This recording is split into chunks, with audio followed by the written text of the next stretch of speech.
Hey! Ah mais c'est toi! Je peux savoir ce que tu fous ici? Ah bah tu vois bien, regarde, je cherche des trucs, j'ai trouvé une souche là, ça Mais on a une vidéo à tourner! ça va le quatrième mur un peu? Ouais, j'ai un peu une ambiance. Bon, bah c'est bon, du coup on peut y aller, je suppose, allons-y.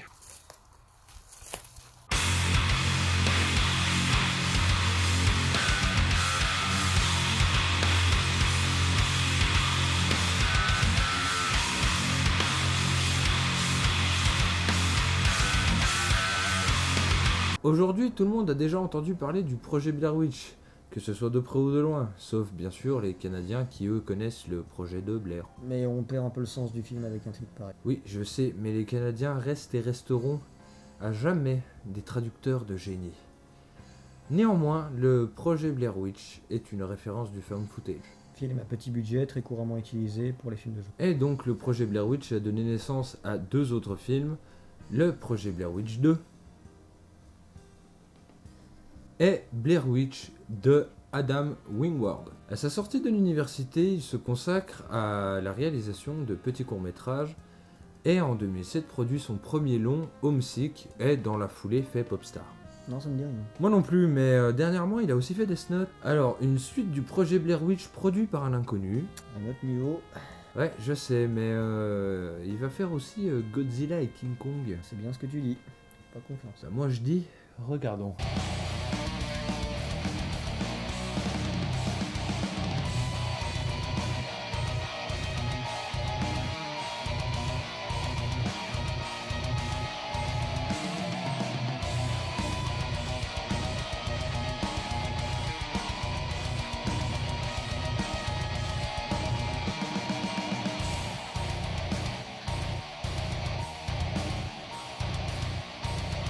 Ça y est, on a vu le film. Ouais. Deux fois, du coup on l'a regardé deux fois. Enfin, toi 2 fois, hein. Moi c'était ma 7ème. Ah parce que t'as vu ce film 7 fois quand même. Bah, avec les deux là, ouais, c'est toi. Parce que j'aime bien regarder un film plusieurs fois pour me faire un avis et... Ouais mais t'aimes bien regarder de la merde du coup hein. Ah non, au début je commence le... Alors, première fois que je vois le film, c'est la hype, c'est il va de sortir, tout ça. Deuxième fois, je me dis bon, on va essayer de se concentrer un peu plus sur le scénario. Voilà. Ouais, y a rien de plus à dire. Y a rien de plus à dire. Après, je me concentre surtout sur les effets visuels, tout ça. Puis après, les 2 autres fois, c'était surtout pour être sûr que j'avais à peu près bien compris le principe du film et où il voulait en venir. Mais je reste basé sur le principe numéro 1, je préfère le projet Blair Witch. Je sais pas, je l'ai pas vu mais je le préfère quand même, je crois. Ah, faut que je te le fasse regarder, mais je reste persuadé sur cette idée-là. Je pense que celui-ci, si on n'a pas vu le premier, on peut pas complètement l'apprécier. Je pense aussi, puisque vu que c'est censé être la suite du machin, je pense qu'il y a des trucs que j'ai pas compris, mais honnêtement, je suis chaud pour regarder le 1, mais pour revoir celui-là une troisième fois, du coup, je suis pas chaud du tout. Hein. Ah, mais je genre pense qu'il vraiment, faut que tu te les fasses les deux d'affilée. Parce que c'est pas bien. C'est pas bien, faut pas faire ça. Bah, c'est pas qu'il est pas bien, disons qu'il a un style... Je pense qu'il a essayé de rester intégré sur le système du premier film, tout en innovant certaines choses seulement, bah... il s'est peut-être mal pris au final. Mais c'est pas que c'est... Enfin si, ils se sont mal pris, mais en fait le truc c'est que...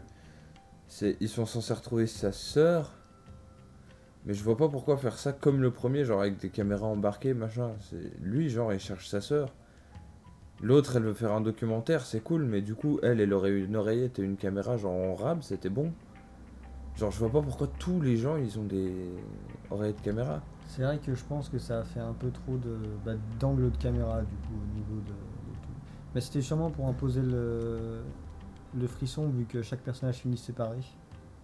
Ouais, non, ça je suis d'accord, mais et du coup, ça va bien avec le premier, mais du coup, je vois pas l'intérêt d'avoir fait ça comme ça. Après, c'est pas forcément un mauvais film en soi, hein. C'est juste qu'il y a des choses qu'il a pas très bien fait en fait. Le premier film, ce qui était bien avec, et ce qui a vraiment fait flipper la plupart des gens, c'est qu'on sait qu'il y a une menace, mais on la voit jamais.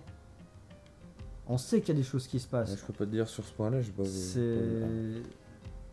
c'est même ce qui est impressionnant parce que déjà on a à peu près le même type de frisson dans le premier film Alien, le 8e passager. On sait que l'alien est là, mais on le verra rarement. Sauf du coup au passage où est-ce qu'il décide de le faire apparaître. Mais on sait qu'il est là, on sent sa présence. À la différence de du coup la Blair Witch où le principe c'était non seulement on sent la présence, mais on le verra jamais. Sauf du coup l'exécution sur la fin.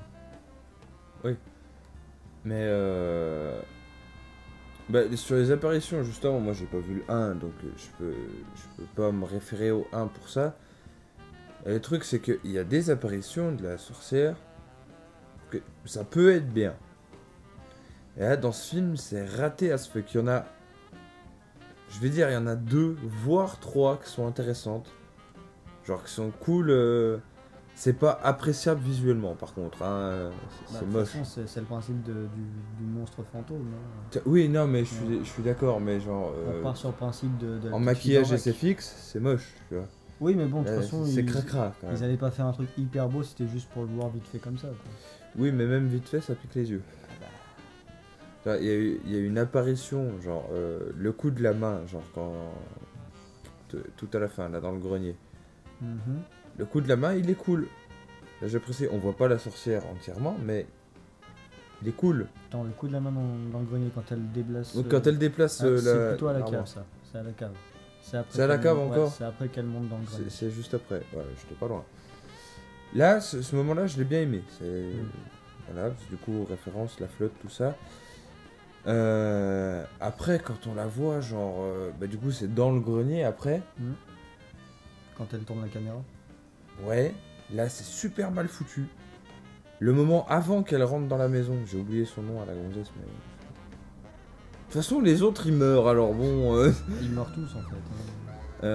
Le coup dans la forêt là où c'est super moche. Juste avant d'entrer dans la muraille, du coup. Ouais, c'est super moche.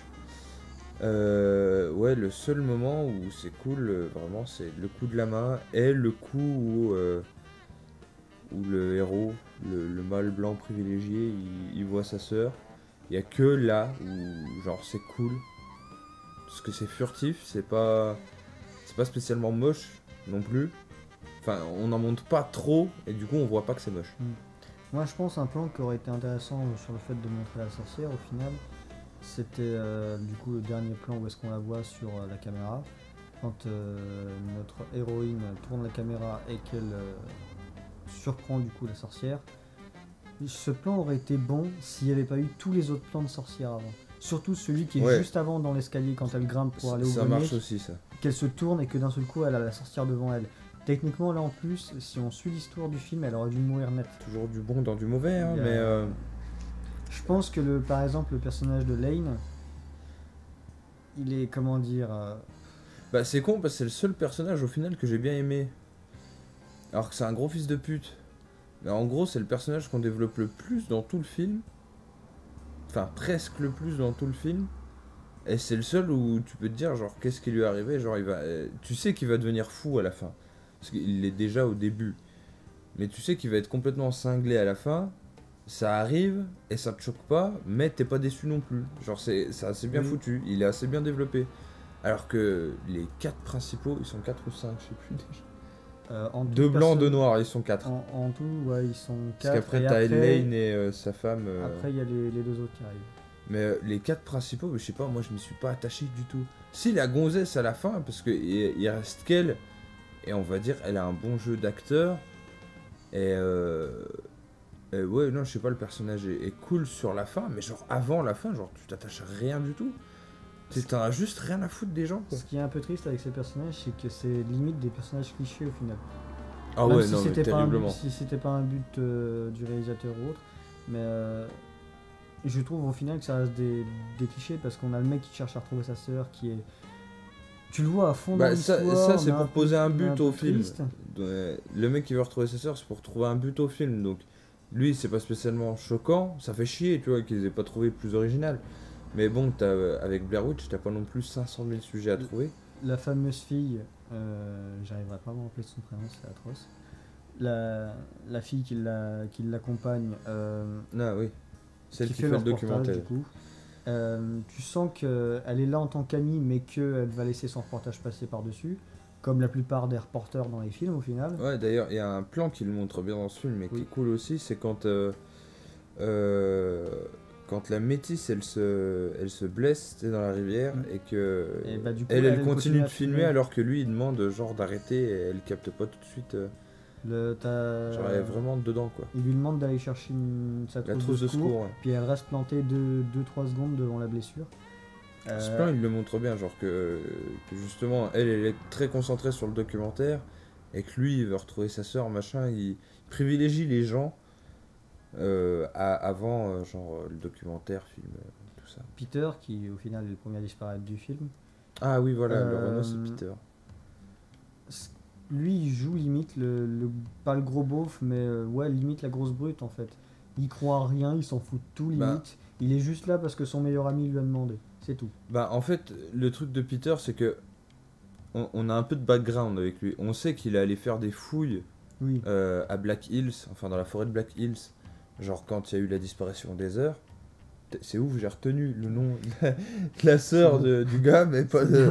Voilà. C'est vrai que les autres noms, on a un peu mal à les retenir. En même temps, ils doivent être prononcés, je sais pas, peut-être 4-5 fois. Peter beaucoup, parce que c'est le premier à disparaître, et du coup, c'est un peu la galère, machin. Puis on le entre guillemets, on le revoit après. Il y a Ashley, je crois. Oui, je crois qu'Ashley, c'est la fille, la noire. Ashley, ouais, c'est la noire. On l'entend un peu parce qu'elle se blesse. Heather, on l'entend tout le temps parce qu'ils arrêtent pas d'en parler. En même temps, c'est un peu le sujet du film, donc jusqu'à là, c'est logique. Lane, on y entend très peu, mais c'est tellement un connard que tu retiens direct. Mais les autres, j'en sais rien du tout. Je crois que l'autre fille qui est avec en fait, Lane, c'est Talia ou un truc du genre, je crois. Talia Al Ghul. Non, quand même pas. Est-ce que je vais avoir le nom des acteurs parce que je suis un peu con, tu sais, j'ouvre des pages internet genre sur le film histoire d'avoir 2-3 infos. Ah, casting. Ouais, c'est ça, Talia. Bien, ouais. C'est James le héros. James le héros. Talia, Ashley le... Talia, c'est la fille aux cheveux violets, et Lisa, c'est celle qui la caméraman. Okay. Et voilà, le problème, c'est que chaque personnage... Il y a justement, personnellement, un personnage que j'ai apprécié, c'est celui de Talia.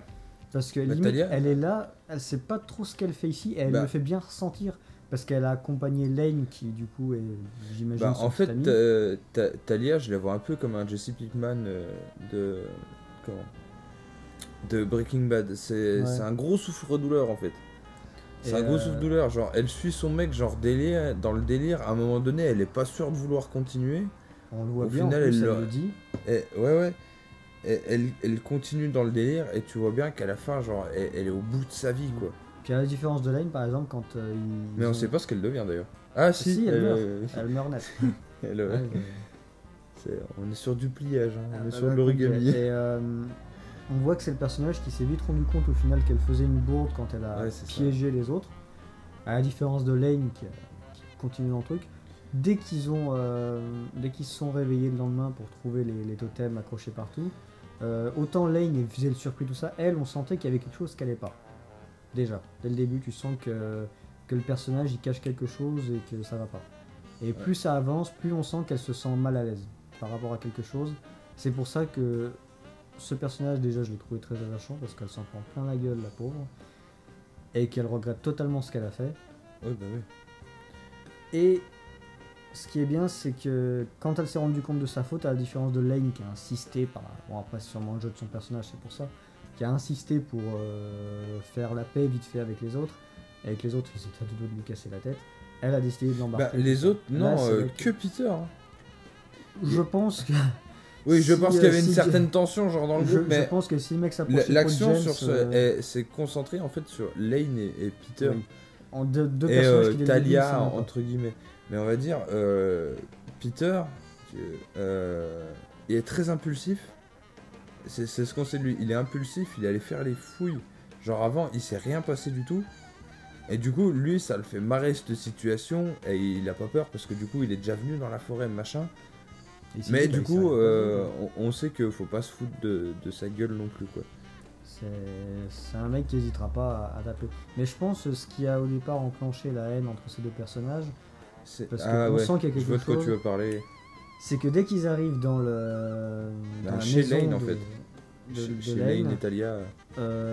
Peter, la première chose qu'il remarque, c'est un gros drapeau sudiste. Le putain de drapeau sudiste accroché au Et mur. je pense que c'est ce qui bloque au final le personnage de Peter face à celui de Lane. Et d'où le fait que dès le début de leur rencontre, on sent que ça va pas du tout passer. Ouais, bah ouais. Mais je sens que par contre à des passages ils ont un peu trop insisté là-dessus.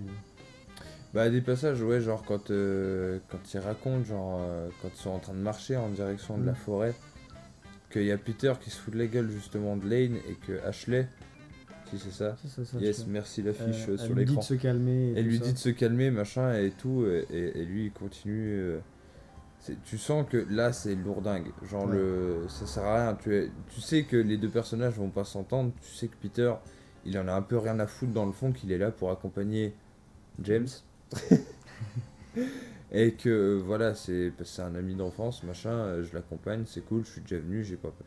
Mais là tu vois c'est encore le premier tiers du film, c'est vraiment la zone background et on met des plans pour mettre des plans parce que voilà.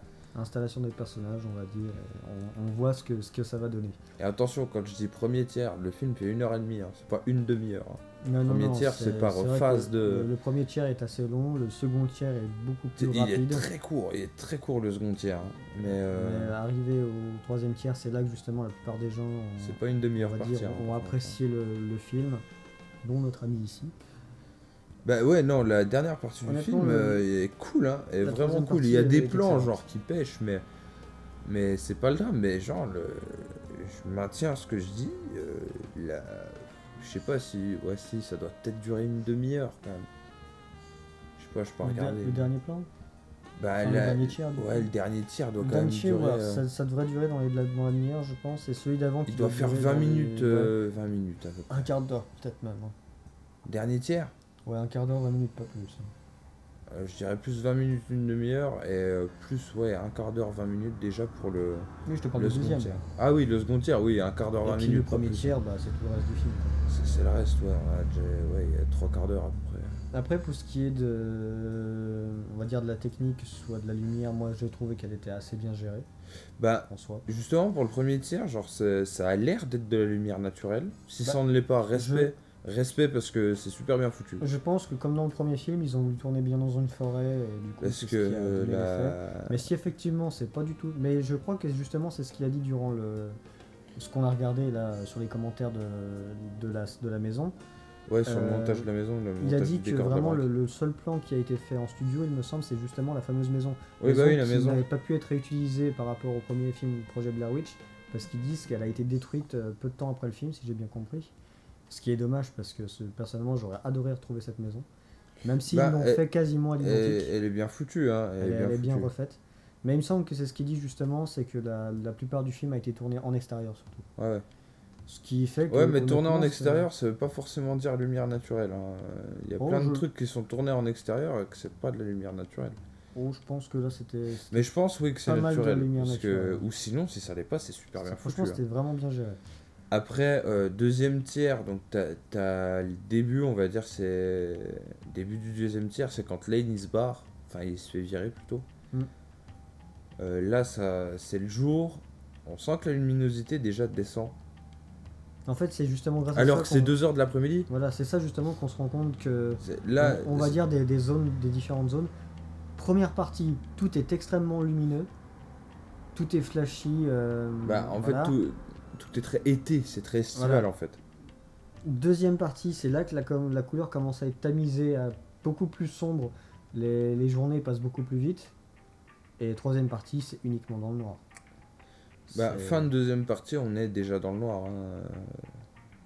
Fin de deuxième tiers, on est déjà dans le noir. Mais même dans le noir, genre ça reste assez lumineux, genre ça bouge encore beaucoup. Oui, il y a le feu. Ça bouge peu. Mais genre les lampes torches éclairent un peu de partout et du coup t'es encore dedans. Alors que vraiment troisième tiers là t'es dans le noir. Je vais pas dire que c'est oppressant parce qu'il est pas très oppressant non plus ce film où je suis pas sensible à ce type d'oppression. Non, c'est vrai qu'il était pas particulièrement oppressant. Mais genre t'es dans le noir, genre les moments où tu les entends gueuler, tu sais que tu vas rien entendre. Même déjà s'ils gueulaient pas, tu sais que genre c'est tellement noir, tellement sombre, tellement dense que tu sais que ta voix, elle portera nulle part. Ça, c'est vraiment, genre, l'image qui sert le propos, j'ai bien aimé. Là, c'est vraiment le troisième tiers est cool. Mais c'est vrai que... Après, ce qui est bien avec ce film, c'est qu'ils ont voulu partir aussi quelque part sur l'ancien Blair Witch, où tout était filmé, comme on l'a dit, avec la caméra, mais plus technologiquement parlant, on va dire. Là, ils ont carrément fait venir un drone, faire... Ouais, il y a du drone, ouais, mais justement, ça se passe micro-caméras, 20 ans plus tard. Et Donc... justement, bah, tu sais qu'il y a certains films, même si ça se passe beaucoup plus tard... oui, non, mais ça aurait pu être retourné, genre, au même truc qu'à l'époque, mais là, dans le storyboard, justement, c'est prévu 20 ans plus tard, et si je me plante pas, de toute façon, le film a 20 ans. Enfin, en 2016, avait 20 ans. Quasiment, oui, je crois. Donc, tu vois, ça fait même raccord avec la réalité, c'est terrible. Mais c'est justement, bien, ils utilisent les moyens qu'ils ont maintenant. Bon, après, des grand oreillettes, chose. caméras, GPS. Ouais, pourquoi ils ont des talkie-walkie, tu vois? Mais là, ils ont des oreillettes. Ah, mais c'est au cas où l'oreillette tombe en panne. Parce qu'ils l'ont dit, si l'oreillette. Oui, mais n'a du plus coup, de vous batterie, servez le pas GPS des fonctionne talkie-walkie alors que vos oreillettes sont allumées. Bon. Non, mais parce que j'aime bien chipoter. ouais, mais ils peuvent pas s'entendre par l'oreillette. Hein. Ah, c'est que des. C'est une oreillette caméra. Elle sert juste à. Ah, Il y d'accord. a un micro et une caméra. C'est tout. Oui, ça sert à rien. Tu peux pas parler avec en fait. C'est juste une caméra, mais plus facile à transporter. Ouais, mais avec un GPS. Bah oui. Ah, c'est la technologie. Le film, je peux pas le pas- considérer comme mauvais. Je peux mais pas le considérer comme bon. Hein. Voilà, pour moi, ça reste je vais pas dire un 10 de la neutralité parce qu'il y a quelques passages que Alors, j'apprécie. ici, on note sur 10. Hein. Bah, un 5 de la neutralité, je préfère. Voilà. Je vais plus le considérer moi pour un petit 6, mais juste le petit, hein, pas non plus le gros 6. Mais je considère qu'il aurait pu être mieux, mais qu'il n'est pas complètement horrible non plus. Il y a des passages qui sont bien pensés, des passages qui sont bien faits. Après, j'ai pas encore regardé tout ce qu'a fait le réalisateur. Même si on sait qu'il a fait Death Note. C'est ce que je dis, je l'ai pas encore regardé. Ah, tu l'as pas vu encore? Non, mais tout le monde n'arrête pas de me dire ne regarde pas, donc je le regarderai le jour où j'aurai envie de le regarder. Non, mais le regarde pas. Mais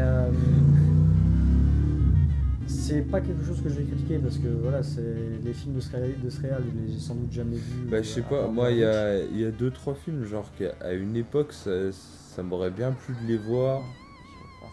Genre, il y avait VHS et VHS 2. Je sais pas si tu vois, Alors là, non. c'est de l'horreur, quoi, mais je crois que c'est décrit comme de l'horreur, genre un peu comique, tu vois. Ouais. Du coup, ça me faisait bien kiffer. À l'heure actuelle, j'en ai rien à foutre. Ouais, on a dit qu'il y avait Homesick et Popstar. Ouais. Mais non, je sais pas du tout où il sort, le gars. Genre, j'ai regardé sa filmographie, machin. Mais je sais pas du tout d'où il sort. Voilà, s'il y a Death Note, que je connais. Moi, de nom, je le connaissais même pas, le réal. Hein. Ah ouais, mais moi non Faut plus, hein, je savoir savais qu'en même pas plus- que c'était lui qui avait fait Death Note. Hein. Moi, du coup, je peux pas me référer à Projet Blair Witch, premier du nom. À la limite, je peux me référer à Projet Blair Witch, deuxième du nom. Ça, Qui n'a absolument rien à voir avec Blair Witch, du mais coup. on en parlera dans une autre critique. Ouais. Enfin, si on arrive à comprendre le film nous-mêmes. Ah, même si on comprend pas, il va y avoir une critique, Ah je oui, crois. Hein, oui, parce mais... que on l'a vu par un c'est- hasard total. Ah ouais, non, mais c'est carrément ça. Au début, j'ai regardé la boîte, je me suis dit, tiens, c'est le premier projet Blair Witch. Et après, j'ai vu qu'il y avait un 2. Je dis, ah non, c'est pas celui-là. non, il est pas bien. Hein. Enfin, c'est pas qu'il est pas bien, c'est juste qu'on comprend pas. on Je crois que comprend c'est pas, trop c'est perché pas pour notre nous. style en fait. Je sais que c'est. Moi, je Bah, suis on vraiment- reste dans le style found footage. Voilà, on est de retour parce que la caméra a coupé. Et du coup, oui, Blair Witch 2, filmé toujours avec plein de caméras. On retrouve du coup le style du 1 de Projet Blair Witch. Et après, c'est le délire qu'il y a derrière. Genre, Ouais. les gars veulent faire un documentaire, c'est cool.